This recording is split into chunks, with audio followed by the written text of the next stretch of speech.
Hey, as always on Saturdays, I'm here to talk about an episode of a superhero animated series. Today, I'm talking about the Season 1 episode of Batman Beyond titled Disappearing Inc. If you haven't seen the episode and you don't like spoilers, then go watch the episode right now, or just turn this video off right now since I will be spoiling a lot of stuff. And if you have seen the episode, but it's been a while, then you're in luck, because before I get into the meat of this review, I will be summing up exactly what happened in this episode. In Gotham Cryogenics, some nobody named Aaron has the unenviable job of keeping everything in order in the lower levels where the supervillain Inque is being held. Aaron is a freak, to put it lightly. He has a crush on Inque, and when his boss finds out, Aaron is fired. So to make matters worse for himself, Aaron decides to sabotage the cooling system so that Inque can escape. Fortunately for Aaron, his boss was an idiot and didn't think that the guy who spent a lot of time with Inque and was just fired earlier that day might be a suspect. Inque escapes and comes to hide out at Aaron's place since she heard so much of his life story when he would talk to her while she was in cryogenic stasis. She offers him a reward if he helps her escape. The episode never does make it exactly clear where she is escaping to, presumably out of the city where everyone is looking for her, but I always got the impression that she did a lot of her work in Gotham. After all, I believe we find out in Season 3 that her daughter lives in Gotham, so presumably most of Inque's jobs were in and around Gotham. But I guess it's possible that she did other stuff outside of Gotham as well. Anyway, Inque and Aaron go to a science lab to get some stuff to restore Inque's ability to change back into a human being. Batman tries to stop them, Inque captures him, and lures Bruce Wayne out into the open because she doesn't want to kill Batman until she can kill both of them. Bruce comes, Terry is able to save him and himself by breaking the conveniently placed skylight where the rain comes down, weakening Inque. The episode ends with Aaron in a weird prison/science lab where a lady comes in to feed him and tell him her life story, thus closing the loop. Cue credits. So it's really incredible the caliber of actors that the DC animated universe has been able to collect in the episodes that I've watched so far. Of course, everyone knows about people like Mark Hamill doing the Joker, and then there's also Michael Ansara, Richard Mole, lots of really A-list actors who are kind of surprising to me, mostly because even though I personally don't think that there is any difference in a cartoon and a live-action production, there really is a stigma still attached to this kind of thing, where someone might look at a cartoon and think that that is beneath them in some way.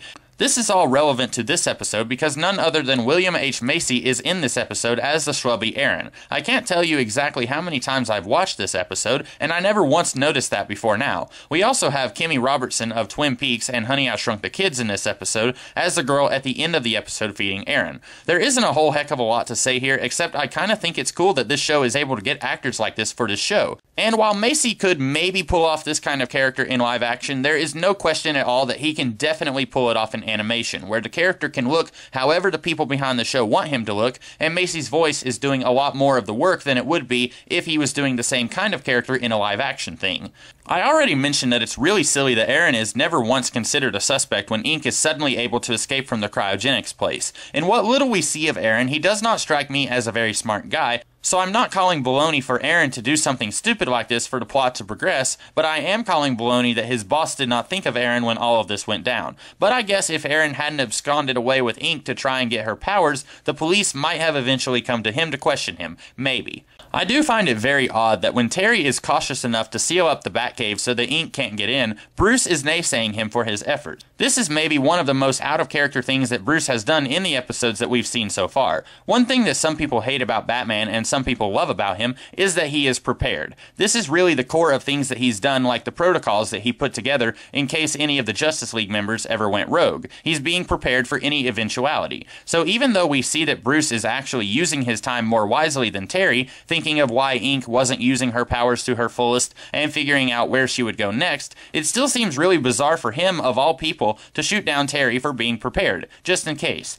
But it's not like it's a major crux of the episode, so I won't linger too much on it. What is kind of the major crux of the episode is Terry's relationship with Bruce, and more broadly, trust. Hubba hubba hubba, money money money, who do you trust? Heh, I couldn't resist. Anyway, trust. Bruce is a cranky old man, and furthermore, he's a cranky old man who used to be Batman, one of the most infamous examples of a grumpy loner ever, and yet he trusts Terry enough to pick up the mantle of the Bat and carry on the legacy. And rightly so, as Terry is willing to die before letting Bruce walk into a trap. But on the other side, we have Inque and Aaron. Their whole relationship relationship is based out of greed. Aaron claims that he would do anything for Inque, largely because he is a creepy perv, but ultimately he only wants powers like hers. And Inque is kinda sorta like Batman because what little we've seen of her so far, she definitely does not strike me as the kind of person who would willingly want to work with someone else. And we see that here, as she would rather screw over her partner in crime than just give him what he wants, which wouldn't even be any skin off of her back. In fact, her deceitful nature ultimately comes back to bite her in the rump as Aaron attacks her while she is trying to kill the Batman. It's not totally a parallel between the Batman and the Inque squad, but the whole theme of trust is extremely prevalent in the episode. To take things further, we see that Bruce, although he does trust Terry enough to let him use the suit, he doesn't quite trust him as much as he did, say, Alfred, or even one of the Robins. There's still a lot that he hasn't told Terry, which really begs the question, does he trust Terry, or does he just recognize that if he doesn't allow Terry to be Batman, then Terry is going to take that energy inside him and channel it in another, possibly more harmful direction, kinda like Jason Todd from the comics? It's an interesting question, but I don't think the answer is as interesting as the question itself. When one considers everything that the audience knows already about Bruce and his life that Terry does not know, I think that Bruce is keeping things from Terry more for Terry's benefit than because he doesn't trust him. This will be more prevalent in Batman Beyond: Return of the Joker. Bruce keeps things back from Terry because of what it could do to Terry. This whole barrier between Bruce and Terry, not only does it carry over to the movie, but it even comes back into play in the Justice League Unlimited episode Epilogue. So I guess you could say this is a running theme for this entire series. I didn't ever really pick up on that until now. I wish I had been paying more attention to this in the episodes that I've already watched so that I could see if it was as much of a theme in those episodes as well. Oh well, now that I've spotted it and spent so much time talking about it, I'll be keeping an eye on that for later episodes.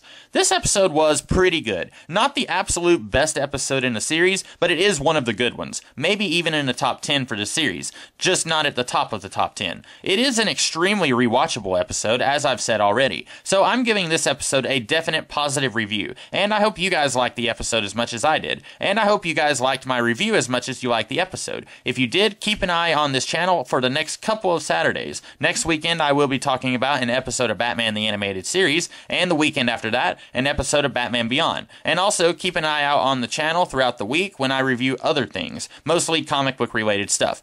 Until next time, keep it real, guys.